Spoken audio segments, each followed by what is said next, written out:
Have you ever wondered about those pivotal moments in history that completely reshaped the world? Moments where empires crumbled, new powers rose, and the course of civilization took an unexpected turn. What if I told you about a time when a desert army, against all odds, conquered one of the most ancient and powerful lands on Earth? Imagine the scorching sands, the whispers of destiny, and the clash of mighty empires. This isn't just a story from a dusty history book. It's a dramatic saga of faith, strategy, and unbelievable courage. We're talking about the Muslim conquest of Egypt during the time of Umar ibn Khattab. Get ready, because what happened next truly changed everything. By the 18th year of the Hijra, around 630 CE, the Muslim armies had achieved incredible victories. They had successfully liberated vast territories, including the Arabian Peninsula, Syria, and even the western parts of Persia. At this crucial point in history, the leadership of the Muslim community was firmly in the hands of the Amir al-Mu'minin, Umar bin Khattab. Now, with Syria secured and political stability ensured, Umar set his sights on a new, ambitious target: Egypt. He entrusted the command of this critical military campaign to Amr bin Ash, a man known for his strategic brilliance. Amr's last assignment in the Syrian campaign had been the conquest of areas around Jerusalem after its fall into Muslim hands. Amr began his journey from Gaza, leading a formidable cavalry force of around 4,000 men. Their destination? The border between Syria and Egypt. Historical sources suggest this movement began around December 639 CE.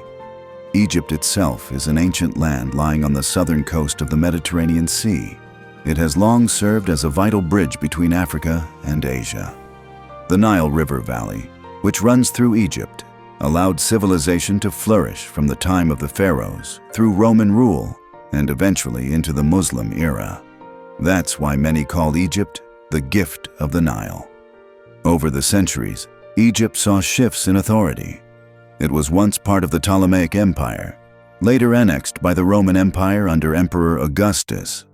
Eventually, it came under Byzantine rule, with its capital in Alexandria. Fast forward to the 13th year of the Hijra. Caliph Abu Bakr had already launched campaigns into the Byzantine province of Syria.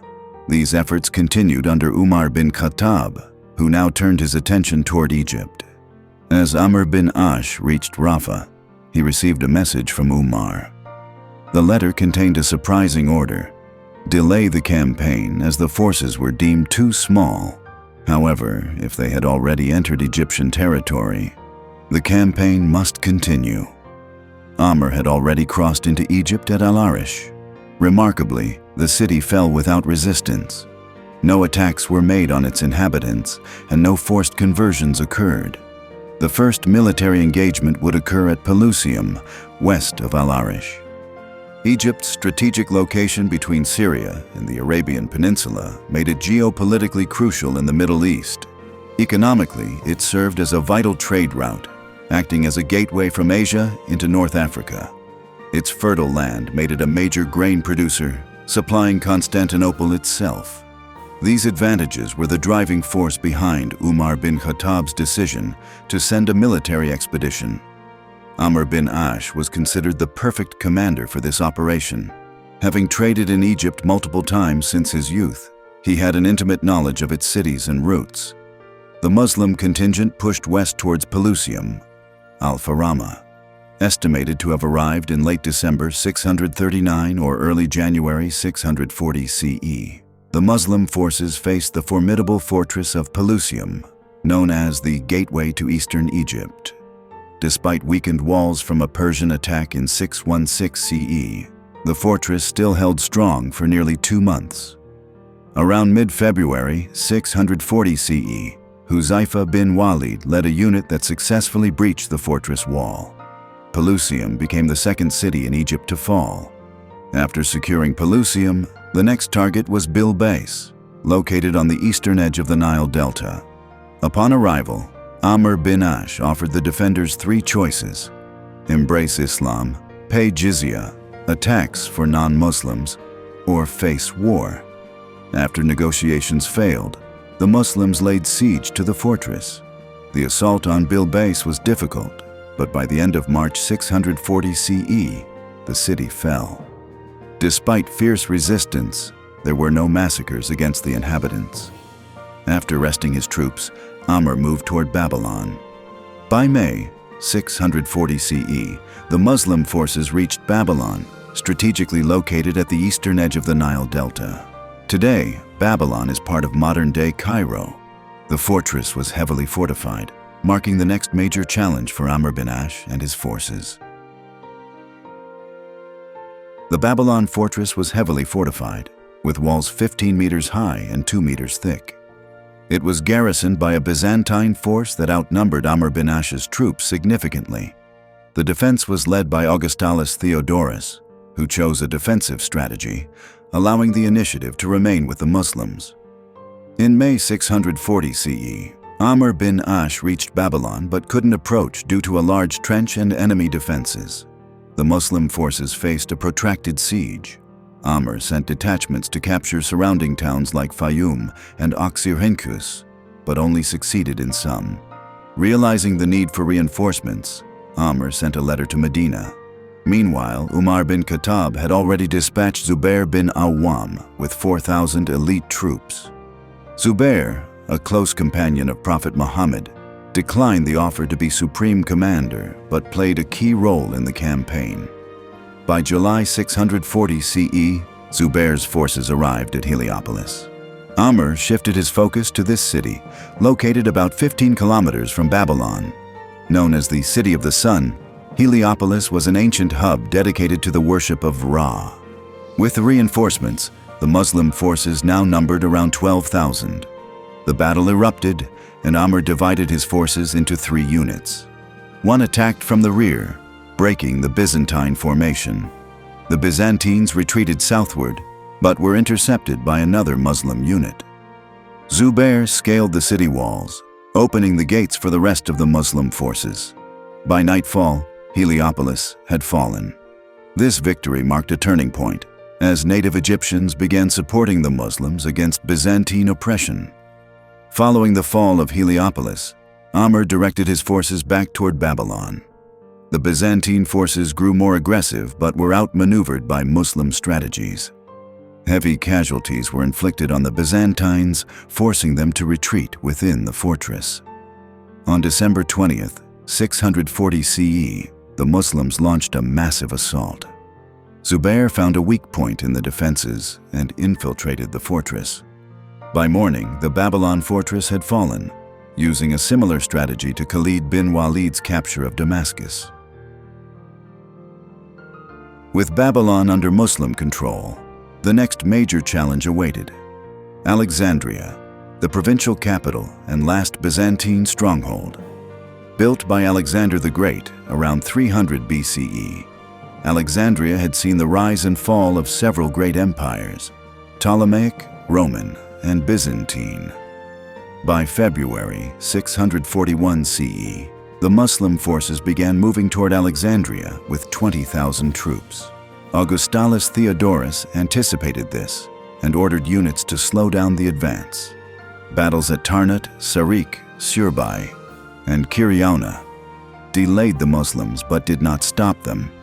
By March 641 CE, the siege of Alexandria began. Defended by 50,000 troops and strong fortifications, the city proved challenging. Muslim forces struggled to breach the walls due to heavy artillery fire. Umar appointed Ubadah bin ash-Shamit as field commander. In September 641 CE, Ubadah devised a strategy involving a deep trench that protected his forces from artillery. This allowed them to reach the walls and breach the gates. Alexandria finally fell, marking the end of Byzantine rule in Egypt. Augustulus Theodorus and other officers escaped to Cyprus. News of the victory quickly reached Medina, signaling the successful conquest of Egypt. With Egypt under Muslim control, Amr bin Ash wished to make Alexandria the capital. However, Umar bin Khattab rejected this due to coastal threats from Byzantine naval forces based in Cyprus. Instead, Umar chose Fustat, a location near Babylon where a dove had nested during the campaign. Fustat, meaning tent, became the new administrative center. Construction began with the Amr bin Ash Mosque. Umar ordered simplicity in architecture, instructing that houses should not exceed 1 story. Even when an officer built a 2-story house, Umar ordered the upper floor demolished. One of the earliest challenges under Muslim rule involved the Nile River. For centuries, Egyptians believed the Nile required an annual human sacrifice to ensure water flow. When the time came, Amr bin Ash refused the ritual, causing the river to dry up temporarily. Distressed, Amr reported the situation to Umar. Umar wrote a letter addressed to the Nile River itself. "If you flow by your own will, then do not flow. But if you flow by the command of Allah, we ask Him to make you flow." The letter was thrown into the river on the Festival of the Cross, and the Nile flowed again.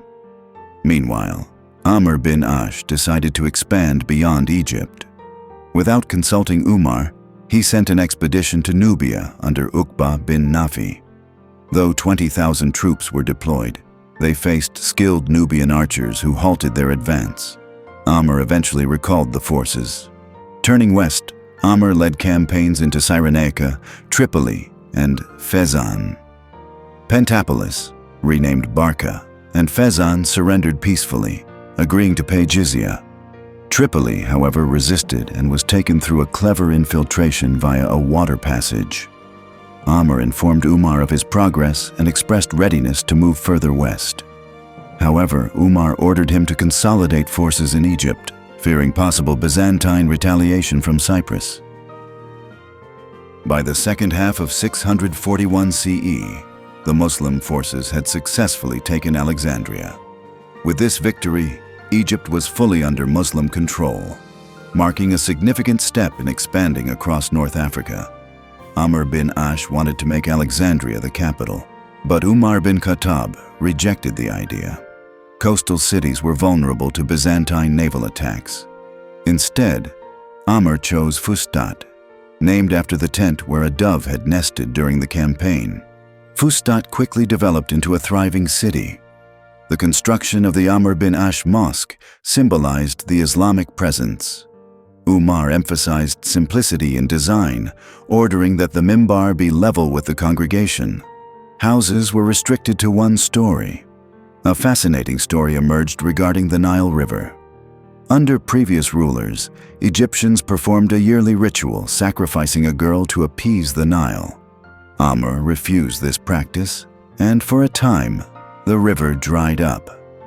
Disturbed by the consequences, he consulted Umar, who wrote a letter addressed to the Nile itself. Thrown into the river, the letter brought the waters flowing again, ending the ritual forever. To the south, Amr bin Ash sent an unauthorized expedition to Nubia under Uqba bin Nafi. Though initially confident, the Muslim forces faced highly skilled Nubian archers who used guerrilla tactics. Unable to engage in open battles, the Muslims withdrew. Looking west, Amr led campaigns into Cyrenaica, Fezzan, and Tripoli. Cities like Barca and Fezzan surrendered peacefully, agreeing to pay jizya. Tripoli resisted but fell when Muslim forces infiltrated through a hidden water passage. After securing these regions, Amr reported to Umar, requesting permission to advance further west. Umar denied the request, urging consolidation in Egypt due to potential Byzantine threats from Cyprus. The conquest of Egypt under Umar bin Khattab marked a turning point in history. Not only had the Muslims gained control of a strategically and economically vital region, but they had also opened the door to further expansion across North Africa. Fustat became the heart of Muslim administration in Egypt. The city flourished as a center of governance, commerce, and religious life. The Amr bin Ash Mosque stood as a symbol of Islamic presence, welcoming both converts and coexisting communities under the principles of justice and protection. The Nile River, once feared and appeased through rituals, now flowed freely under the belief that its power came from God alone. This shift in perception marked the beginning of a new cultural and spiritual identity for the people of Egypt. Though the campaign into Nubia ended in retreat, the lessons learned paved the way for future diplomatic and military engagements with the region.